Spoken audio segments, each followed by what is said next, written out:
Yung introduction mo sa akin talagang matindi. Sa grasya ng Panginoon, kaya tayo ay nakakapaglingkod. Hayaan mo po kayong tumayo para tayo po ay manalangin. Sige, let's pray. Siguro tanggalin na lang natin ito para makagalaw ako dito ng maayos. Salamat sa iyo. Sa pangalan ng Diyos ang Panginoon ng Pilipinas. Amen. Amen. Sige, ayan.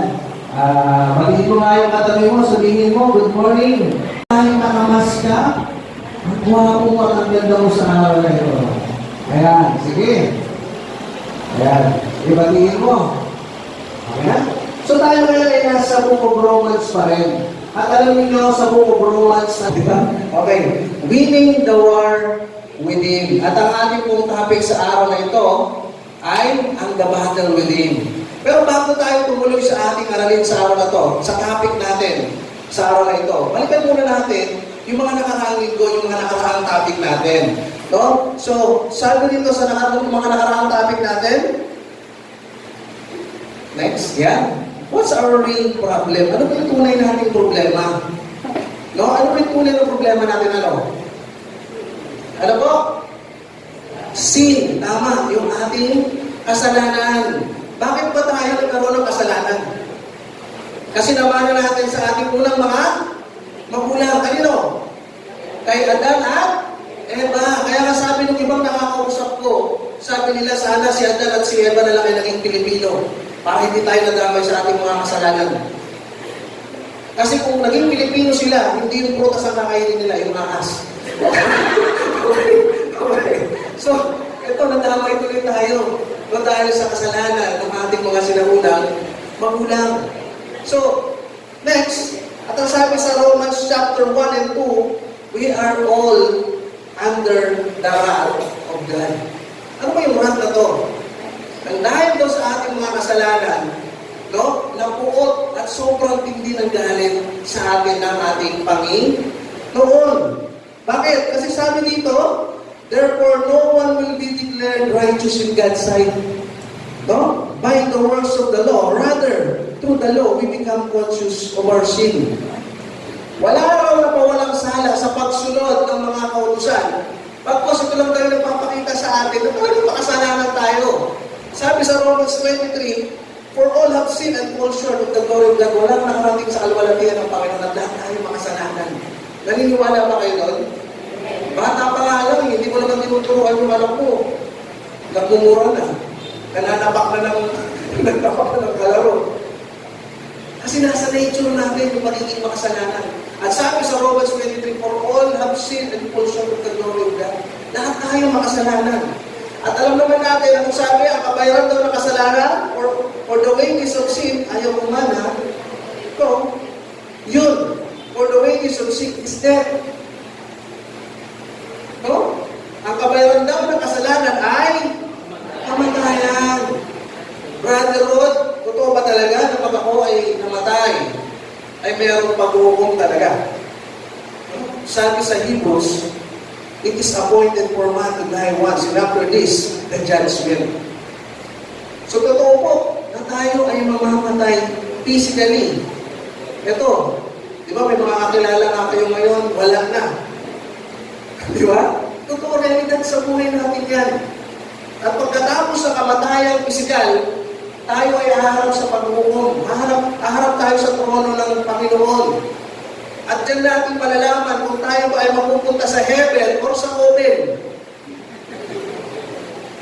Langit ba tayo o impyerno? Totoo po yun. No? Sabi sa Hebrews. No?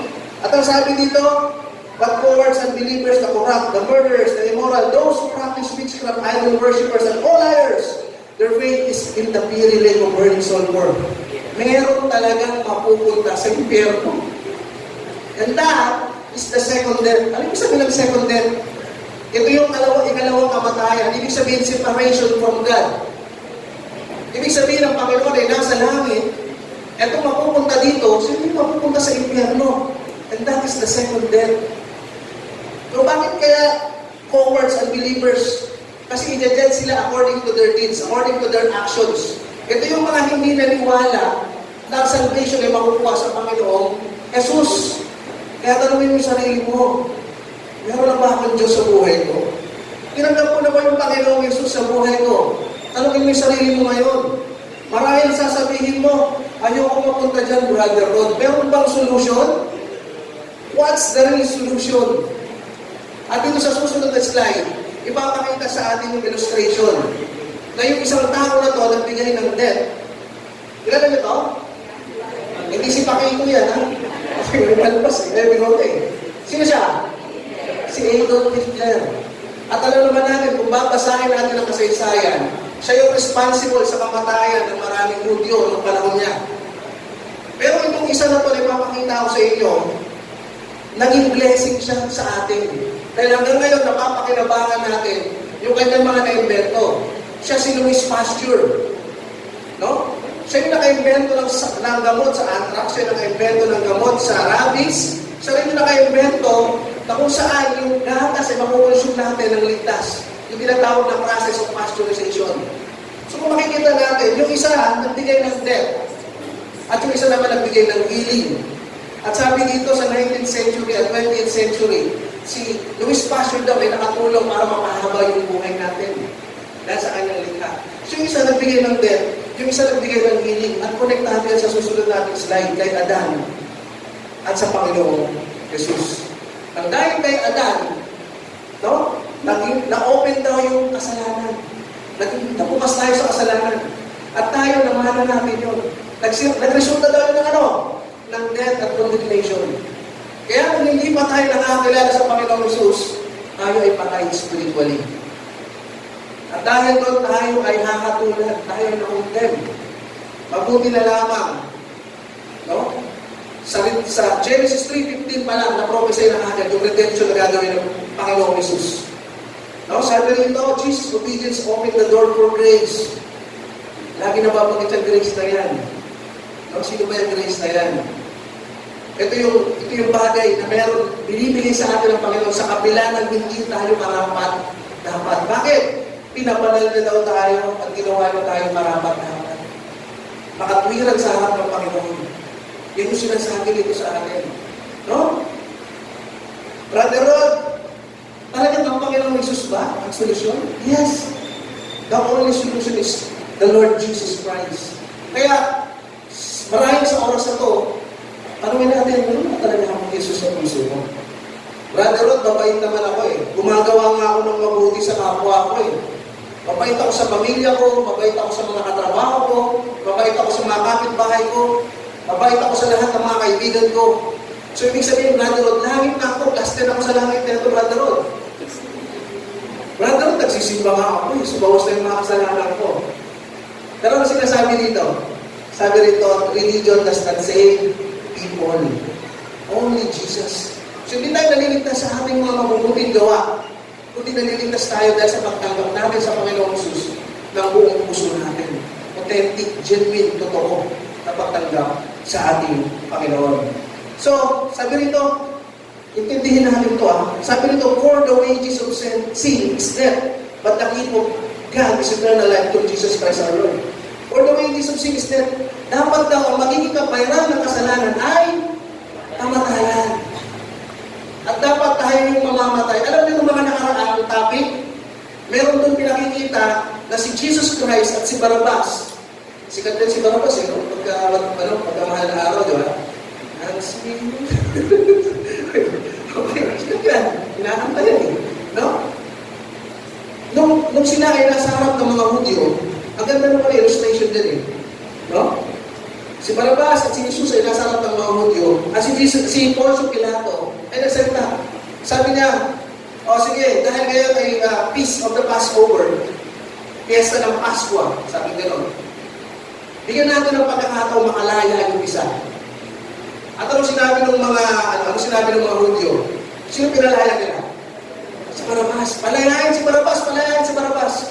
At yun ay magandang illustration sa atin. Bakit? Si Barabas ang nagrepresenta sa atin bilang taong makasalanan. Ngunit siya ay pinalaya. Sino namatay? Ang Panginoon Jesus. Yun ang illustration na nagpapakita na ang namatay sa kabayaran ng ating mga kasalanan ay ang Panginoon Jesus. Kaya meron tayong pagkakataon makasama siya sa langit, magkaroon ng buhay na walang hanggan. Kalapakan na natin pa ngayon. Grabe. Sabi rito, what shall we say then? Sabi ni Pablo sa mga taga-Roma, shall we go on sinning so that grace may increase? Brother Rod, sabi ni, ano ibig sabihin ng Brother Rod? Sinasabi ni Pablo, dapat pa tayo patuloy magkasala.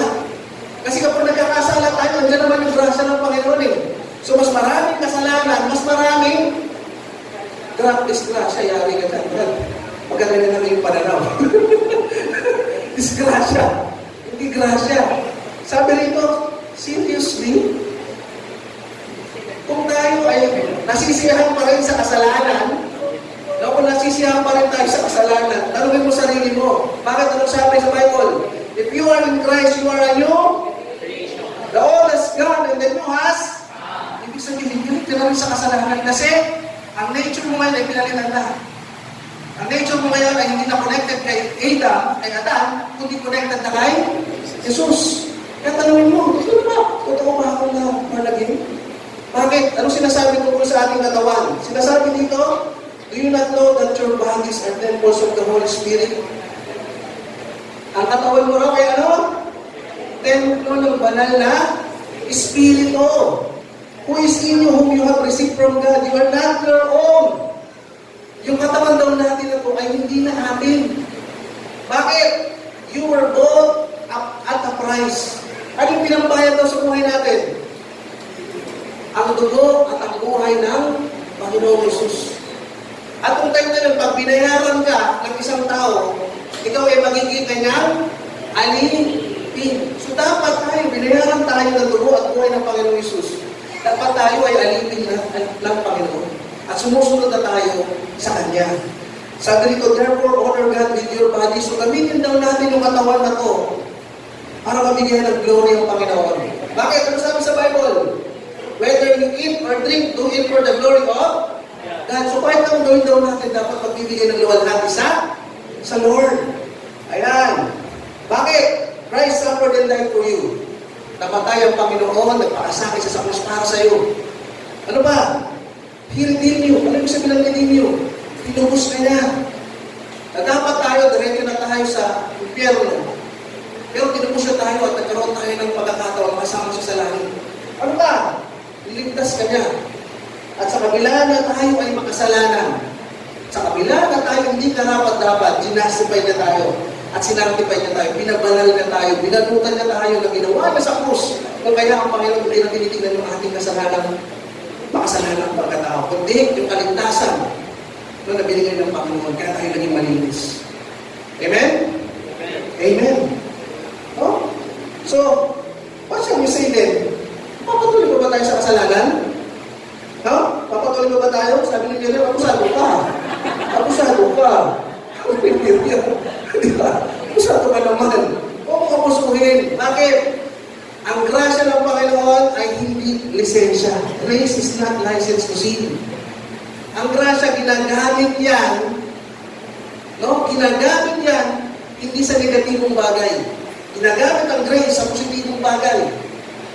Paano ko nasabi yun?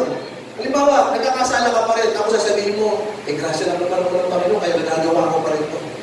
Pero ang tamang paggamit ng salitang grasya, ay makikita nila, uy, grabe ito, ang galing mag-preaching.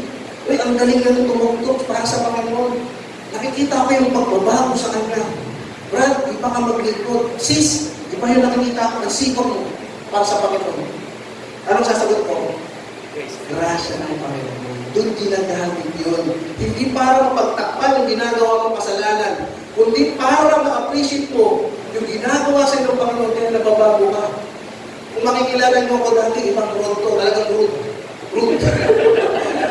Sa grasya ng Panginoon. Ano? Talagang road din. Okay. Sabi nito sa Jude 1:4, for certain individuals whose condemnation was written about long ago, have secretly slept in among you. They are ungodly people who pervert the grace of our God into a license for immorality and deny Jesus Christ, our only sovereign and Lord. May mga mananampalataya daw doon, noong time na yun, na nag-i-influensya sa ibang mga kapatiran. At sinasabi nila, ang grasya ng Panginoon ay okay lang daw na magkasala, gumawa ng mga immoral na bagay. So, pinapalungkot nila. Kaya sinasabi nito sa Jude na to, Mag-ingat tayo sa mga ganong taong mali ang interpretation pag sinasabi tungkol sa grasya ng Panginoon. Pag kaya mali ang pagkaka-interpret mo sa grasya ng Panginoon, disgrasya ka dyan, kapatid. No? Dako tayo ngayon sa ating topic. Ang ating topic ay the battle within.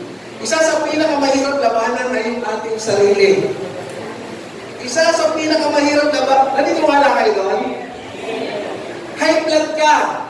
Nakakita ka ng lechon. Ano paborito mo sa lechon? Alam mo, may mga high blood dito. Diba? High blood ako eh, pero ang puti lang. Diabetic ako eh. Nakakita ako ng ice cream at saka lang salad yung mata ko. Hindi lang naman eh. Alam mong mali. Alam mong masama para sa'yo. Pero ginagawa mo. At yan, yung struggle din ni Pablo sa kanyang pagiging Kristiyano. Sabi rito sa Romans 7:14, we know that the law is spiritual, but I am unspiritual, sold as a slave to sin. Ano sinasabi niya rito? Walang masama sa kautusan na binigay. Ano kautusan na to? Ito yung kautusan na binigay ni Moses. No? Walang masama dyan sa mga kautusan na yan, sinasabi niya. Pero ako, namumuhay ako ng makalaman. Namumuhay ako na alipin ako ng kasalanan sa kabila ng siya ay lingkod na ng Diyos. Isipin mo, buti na lamang nalaman natin ngayon na hindi tayo maliligtas sa mga kautusan at sa law. Talungin ko kayo, sino nakarito nakakabisado ng 10 utos? Wala, di ba? Ako susundin mo pa, ang hirap. Kung yan ay magiging basya ng kaligtasan, walang maliligtas.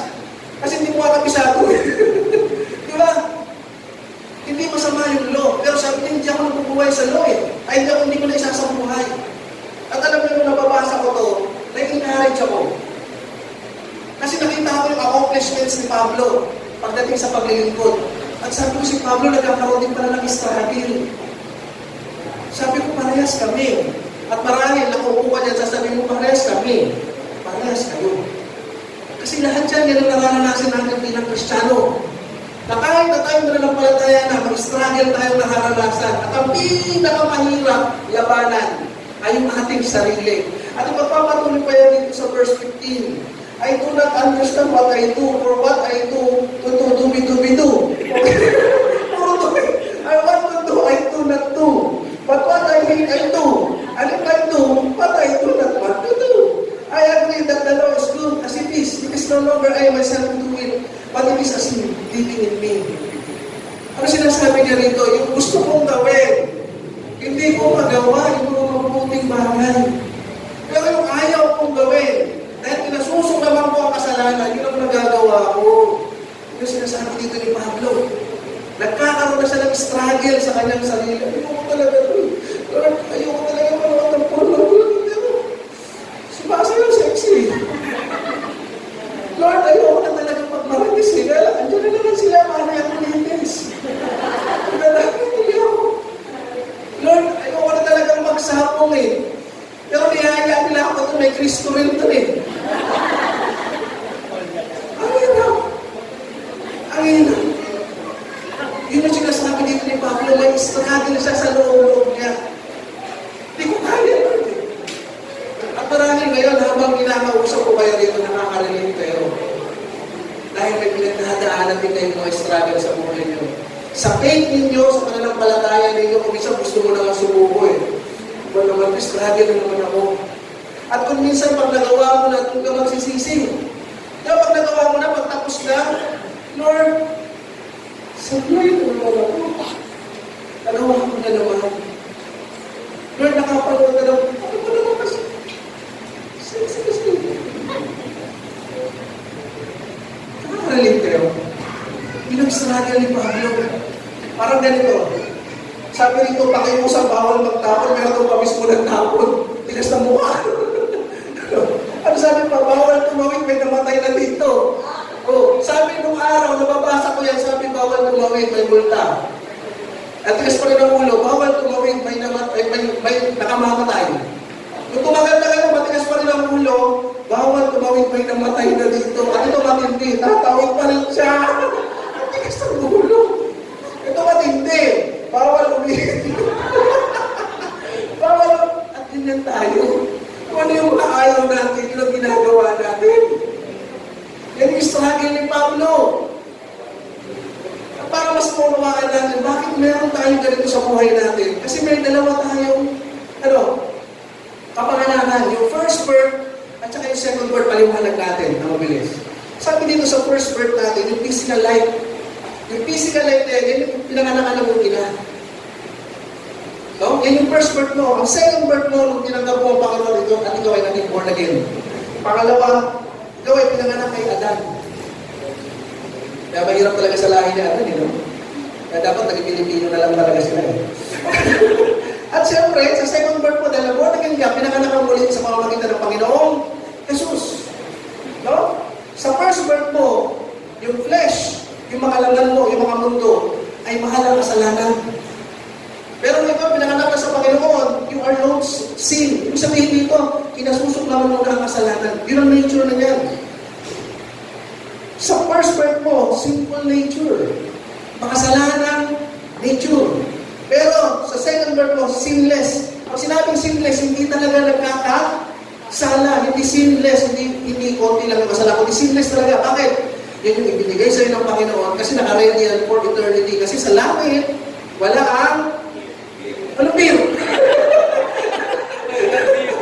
Pag-aalatan, di ba? Sa langit, wala ang kasalanan. Beer. Langit, wala kasalanan. Diba? Ayo ha? Okay. Kaya pansinin ninyo, yan yung naglalaban sa loob niya. Yung old nature na makalaman, at itong bago. Sinasabi ng isa, huwag mong gawin yan. Yung isa naman, yes, sarap. Huwag mong gawin, masarap. Yes, masarap to. Yun yung nangyayari sa loob ni Pablo. At ang ganda ng example na nakaraan, kung ano yung pinapakain mo daw dyan, yun daw yung nananalo. Ano pinapakain mo ba? Yung old self mo. Baka nanonood ka pa rin ng mga website na hindi maayos, na hindi maganda, na hindi ka lugod-lugod sa Diyos.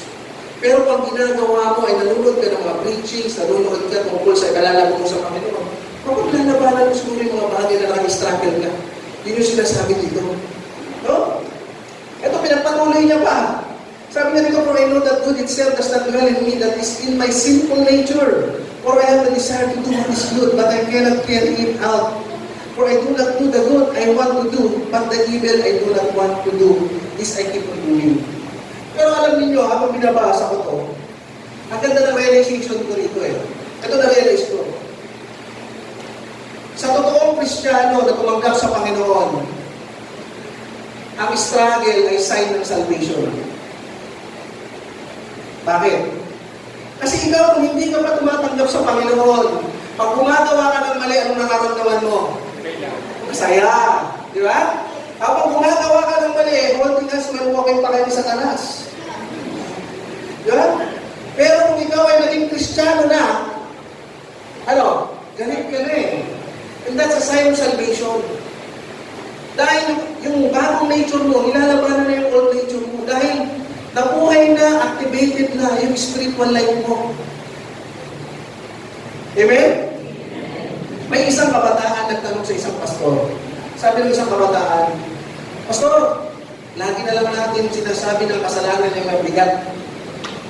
Hindi ko naman nararamdaman ng mabigat. Sabi ng kabataan, ano ba yan, 40 kilos, 50 kilos ba yan, 60 kilos?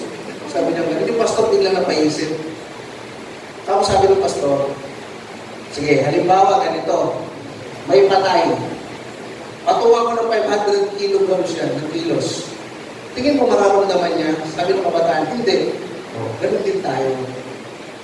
Pagpatay tayo spiritually, hindi natin nararamdaman yung bigat ng kasalanan. Pagpatay tayo spiritually, masaya pa rin tayo sa ginagawa natin kasalanan. Bakit? Kasi walang kumontra. Hindi pa gising, hindi pa buhay yung ating bagong nature sa Panginoon. Tanongin din natin yung sarili natin, nag-i-enjoy na pa rin ba sa kasalanan? Huwag mo na sagutin, kasi alam mo na sagot. Nasa iyo na yan. No? So nung nakita ko ito, sabi ko, oo nga no. Yung iba rito, naging Kristiyano at naging born again, sabi nila, yes, tapos na ang laban. Hindi na ako mag-i-struggle. Wala nang battle. Pero naisip ko, yung kapatid ko kasi sundalo, nakapasok siya sa Marines. At nakita ko yung pag-ensayo niya, Nakita ko yung pagre-ready niya para siya ay maging sundalo. No? At kung naging sundalo siya, na-enlist na siya, nung naging sundalo siya, doon pa lamang siya napalaban sa mga gera, kagaya ng Marawi. At doon mo nalaman, pag ikukumpara natin sa pagiging Kristiyano, kung tayo ay naging born again, hindi mo pala tapos ang laban. Kasi kung na-born again tayo, doon pa lang nagsisimula ang laban. At tayo ng sundalo na yan. No? Kaya kung bago ka pala Kristiyano ngayon, no? At least nagiging aware tayo. Yan pala yung pagdadaanan natin. No? Kasi the simple nature wants to do evil, which is just the opposite of what the Spirit wants. And the Spirit gives us the desire that are the opposite of the simple nature desires. These two forces are constantly fighting each other. Kita niyo? Yung old self ko at yung new self ko, anong ginagawa daw? Constantly fighting. Kaya may struggle ka. Struggle na naman ako. No? Basta, gusto ko ako kumain. Pero hindi ko magawa. No? Yan yung sinasabi.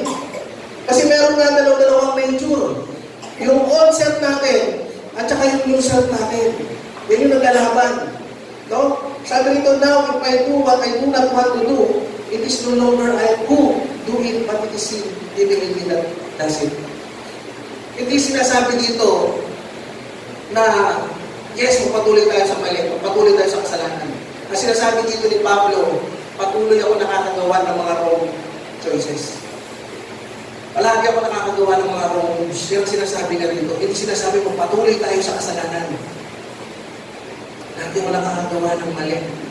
At ako, alam nyo, naiintindihan ng Panginoon yung pinagdadaanan natin. Alam nyo bakit? Kasi nakita ko yung anak ko, nung bata yung anak ko, naalalayan ko siya sa paglalakad. At yung anak ko, nung hindi pa marunong maglakad, siyempre bumabagsak yan eh. Bumabagsak. Pero ano sabi ko? Hindi ko sinasabi ko, hindi ka marunong lang, laka na lang. Hindi. Sabi ko, sige, alalayan kita hanggang sa matuto kang maglakad. At ganoon din tayo sa Panginoon. Kung tayo bago na born again tayo, siyempre talagang may mga struggles, challenges. Pero kung sasabihin ko sa inyo, mga kapatid, baka 10 taon na yan pa rin ang problema mo. 10 taon ka ng Christian, baka yan pa rin ang problema mo. Tingnan mo yung sarili mo. Diba? Nag-grow ba ako spiritually? Lumalaki ba yung muscle ko spiritually?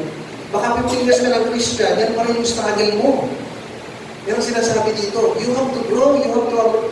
Kailangan mag-mature ka. No? As a Christian. Bakit? Kasi gusto ko lang gamitin ng Panginoon eh. Yung alam ko, hindi ko nautusan mag-trade yan. Bata pa eh. Pero kapag nasa tamang edad na yan, pwede ko nautusan mag-trade. Ganun din tayo may mga pinagagawa sa atin sa tamang panahon. Kaya dapat mag-grow tayo. Amen? Siyempre, ang kaganda ng temptation, patuloy tayo mag-struggle. Kung mali ang choices na gagawin natin. Kaya dapat maging aware tayo sa mga temptation na yan. No? Sabi rito, ito ang ganda na ito, pakinggan nyo ito mabuti. Sabi rito ni Pablo, O wretched man that I am, who shall deliver me from the body of his death? Pagod na siya, sabi na, sino makakapagligtas sa akin dito? Grabe itong pinagdadaanan ko. At bakit ikaw din ganun kuminsan? Lord, gusto ko sumunod na hindi ko magawa. Leader na ako ng church, matagal na akong Christian, pero hindi ko pa rin masunod, hindi ko pa rin magawa. At ganoon si Pablo. Pero ito ang kagandahan niyan. Nakita ko yung kanyang, pagpapakumbaba, wala siyang pride, wala siyang ego.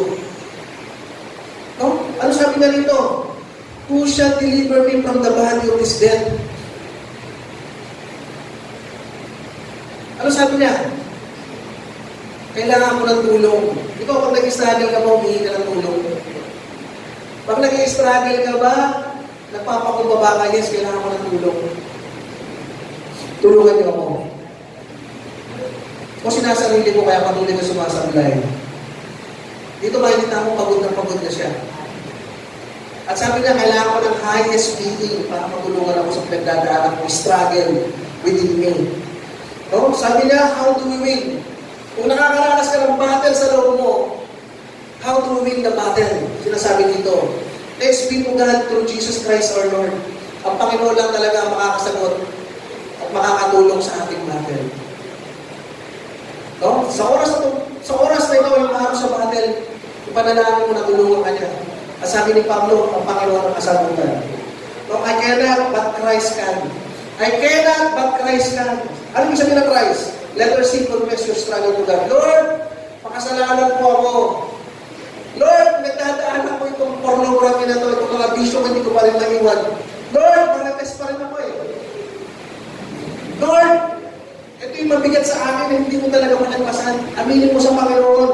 Confess your struggle to God. Habang accountability group, sino rito kasama sa account? Sino rito may kasama na sa D-group? Taas ang kamay. Kasama na sa D-group? Sino wala pang D-group? Yan, kailangan mo ng D-group. Sa D-group, malaki na itutulong na ito para masuportahan tayo sa paglago natin spiritually. Makakasama natin sa journey natin sa Panginoon. Sabi natin, Christianity is not a 100-meter dash. Alam niyo 100-meter dash? Ang mabilisan? Sprint? Ang Christianity ay marathon. At sa marathon, kailangan natin ng endurance. So, kailangan natin ng mga makakasama at makakatulong. At naniniwala ko, ang D-group, malaki ang may tutulong nito. Amen? Amen. At tumatindi. Yung D-group leader, nagilibre pa sa Starbucks. Pag walang pera, lugaw muna. Okay. Basta, pumilate, basta. Kaya lang, pagka pumilate, latay na. Okay. Ayan. So, sali kayo sa D-group. Mahalaga ang D-group. Ano? Refrain from exposing yourself to your weakness. Alam mo na nga na magkakasala ka, sinasamahan mo pa rin. Alam mo na nga magkakasala ka sa pornography, mag-isa ka lang sa kwarto. At kung wala na minakalikot mo. At kung wala na tuloy na nakikita mo. Alam mo na kapag sinamahan mo sila sa mga mag-chichismisan, pumaretes ka naman kayo. Para malites. Alis ka na dyan. Refrain. Ang sinasabi dito, layman mo na. Huwag ka lang sumama. Nakita mo na ka dyan yung makasama mong nasigero. Nasama ka ulit. Hindi, Brother Rod, evangelize ko lang. Eh, nagiinom. Pag-uwi mo lasing. Lasing na parang refrain, layuan mo. No, layuan mo. Next, sabi rin yung temptation is like a sugar-coated poison. The moment you give in, you will surely suffer. Ang temptation daw, masarap sa umpisa. Isang bote lang naman eh. Saglit lang ako, Brother Rod, doon. Nakipagpalikuan lang ako. Brother Rod, isa lang naman ako pupunta ng kasino eh. Brother Rod, TikTok lang naman yun eh. Yeah? Brother Rod, konti lang naman. Hanggang sa Brother Rod, hindi na ako magsusugal eh. Kaya na nakita ko sa Gagamba, ito yung tamang numero. Nakakarilit ah. Napag-aalat tayo ng mga edad. Isa lang ito, Brother Rod. No? Pero yung minsan, napapadala siya hanggang sa tayo ay mahog na. Brother Rod, nakipagpustahan pa nga ako, sabi ko, hindi na ako magsusugal eh. Matindi ah. Okay. Layuan natin. Kasi the moment na home tayo dyan, yari na. Patuloy na yan. Sabi rito, armed with God's Spirit and the truth of His Word, we are all equipped to overcome temptation. Ito maganda. When we walk with the Spirit, we can look at temptation as opportunities to show God that He is indeed the master of our lives. Ano mangyari? Ang paglalabanan mo, pakikita nila, ang master mo na ay ang Panginoon at hindi na ang kasalanan. Sabi rito, flee from temptation. Flee, takbuhan mo. Si Joseph the Dreamer, nung tinukso siya ng asawa ni Potiphar at kinakanta pa siya, oh, lumapit ka. Anong ginawa ni Joseph? Tumakbo palayo, ikaw pag tinutukso ka. Anong klaseng takbo ginagawa mo? Malapit. Sarap to ah. May pleasure, may satisfaction. Sabi rito, layuan mo, takbo ka palayo. Sabi rito, resist the devil. Ang ginagawa ng iba, assist. Nang-assist, walang signal dito, wala kita ka dito. May signal, okay, tuloy-tuloy na rito ang mga diba? Flee, takbo. Yung sinasabi sa atin dito. Next, involve yourself in doing God's work. An idle break is the devil's workshop. Devil's workshop. Kailangan gawin natin busy yung ating sarili sa mga gawain makakalugod sa Panginoon. Si David, kung natukso siya kay yung babaeng mahiling maligo, si Bathsheba, kasi hindi siya sumama doon sa dapat gawain niya, labanan. Nandun siya, kaya natukso siya. Pero tayo, pag busy tayo sa D-group, busy tayo, siyempre sa trabaho tayo, pero busy tayo sa D-group, busy tayo sa pag-attend with Sunday, busy tayo sa mga gawain ng Panginoon, malabo na makapasok ang kaaway sa ating isipan. So dapat maging busy tayo, involve nyo. Kung may talent ka sa pagkanta, so halika sa WDJ. Hindi sila nakikinig doon. Sali ka sa isong, siyempre. Kung magaling ka sumayaw, ginagamit mo na sa TikTok yan, sali ka dito, sumasayaw dito sa akin. Pupupuli sa Panginoon, di ba? Sali ka. Oh, pwedeng salihan. Involve yourself in doing God's work. Next, stay connected to God through prayer and God's word. Manalangin. No? Humingi ng tulong sa Panginoon. Manalangin, Lord, talagang struggle ako rito, Lord. Tulungan mo ako. At higit sa lahat, magbasa ka ng salita ng Diyos. Bakit? Sabi natin, ang Bible ay ang ating manual of life. No? Ang manual of life. May matandaan ako dito eh. Sabi, Thy word is the lamp unto my feet and the light unto my path. Sinasabi dito na sa kabila ng madilim ang mundo natin, makasalanan ang mundo natin, ang salita ng Diyos ang gagaway para malakaran natin ang pinagagawa sa atin ng Panginoon. Amen? Think about the consequences. Sa internet, think before you click. Sa atin, think before you act. Kasi may mga consequences, may epekto, may bunga. What you sow? What you sow? Ano? Uri. Kung ano tinanim, may kaya dapat piliin natin, itatanim natin. Mabuti o masama. Mamili ka. Nasa yung choice. Bakit? Sin promises temporary pleasure but guarantees us with lifetime consequences. At ang mahirap na ito, pag gumagawa tayo ng kamalian, gumagawa tayo ng kasamaan, yung mga hindi dapat madamay, nadadamay na kasi. So, pili tayo ng mga actions natin. Makakabuti ba ito? Para sa pamilya ko, sa akin, sa future, pili na. No? So, rise, confess your struggles to God, dapat accountability group, repent of exposing yourself to your weakness, involve yourself in doing God's work, stay connected to God, through prayer and God's leading. Thanks God think about the consequences. Yan yung Christ. At malalagpasan natin yung temptation na meron ang kaaway. Next, sabi nito, I say then, walk in the Spirit and you shall not fulfill the lust of the flesh. Umakad daw tayo sa pinagagawa sa atin ng Panginoon ng Banal na Espiritu at hindi magtatagumpay ang gawain ng kaaway sa buhay natin. Amen? Amen. At kung nag-struggle ka man, kapatid, nag-struggle ka, may battle within you. Pero tinanggap mo na ang Panginoon sa buhay mo bilang Panginoon at tagapagligtas ng totoo. Ano sabi sa Romans 1:8? Romans 8:8. Therefore, there is now no condemnation. Hindi ka na mapakakulan. At all for those who are in Christ Jesus. Yung nararanasan mo, yung nangyayari kay Paul, ito sasabihin ko sa kapatid, pagpatuloy ka sa Panginoon. Kung minsan sinasabi sa iyo, leader ka na ng church, gumagawa ka pa rin ng moral na bagay. Lingkod ka na ng Diyos, gumagawa ka pa rin ng mga bagay na hindi nakalulog sa Diyos. O matagal ka ng Christian, marami sinasabi sa inyo yan. Sinasabi ko sa kapatid, pagpatuloy ka.